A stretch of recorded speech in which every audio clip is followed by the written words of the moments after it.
The overconsumption of media in this modern world is causing all of us to lose sight of human interaction. We're developing anxiety and falling into loneliness worse than any other generation.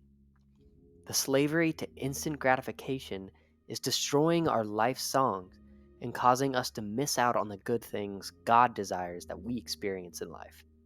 Media in its proper place is a beautiful thing, but let's not make it our master.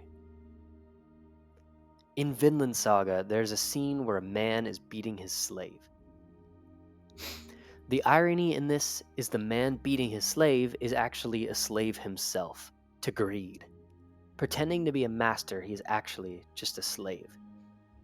Askeladd is correct in saying that everyone is a slave to something in life. We were not designed to be slaves, but we willfully put ourselves in chains. One of those slave owners in this modern day is instant gratification. Our generation constantly desires more instant gratification. We all know that this overindulgence is like poison, causing us to neglect responsibility, isolate ourselves, and be lazy. Jesus famously exclaimed that one cannot serve two masters. You can't serve God and at the same time be in slavery to sin. Now, of course, that sounds like nobody can serve God if we're all slaves to something. Now, here is the difference. When you decide to trust in Jesus, you are no longer trusting that what you have done in life will save you. Rather, you are trusting that what Jesus did is what saves you. He atoned for the evil man has willingly served for so long. If you follow him, you leave behind your former owners. Now, here's an analogy that can hopefully explain what leaving behind slavery looks like. When African Americans received freedom in America, they rightfully were free, but their whole lives were spent in slavery.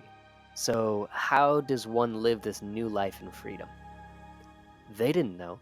So, if a slave owner yelled at them to do something, they might reflexively start to do it because they haven't lived in freedom long enough to realize that they don't have to obey that man.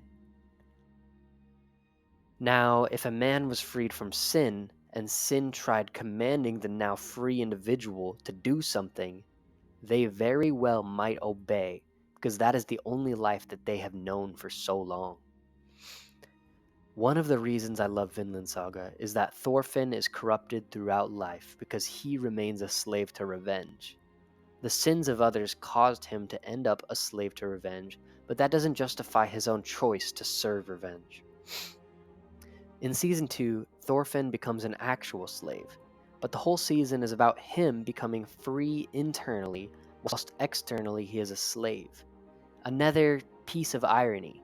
Thorfinn finds freedom while in slavery.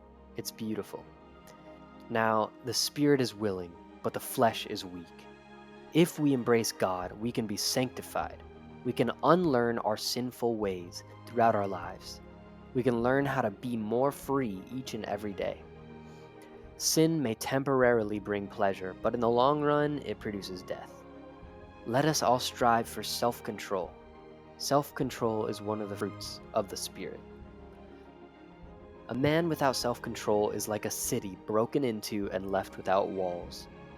If a man cannot control his desires, if a man does not have self-control over his desires, he is like a city that has been broken into and left without defense, without walls. You're vulnerable to anything. Follow Christ. Be free from your former master. Serve God. Learn alongside true brothers and sisters that are seeking to live this new and free life in Christ. We all may fail from time to time, but the Spirit is willing. Let us walk in the Spirit and not in the flesh. Go read Romans chapter 8 in the Bible. We don't need to be slothful any longer. Let us live disciplined lives with self-control.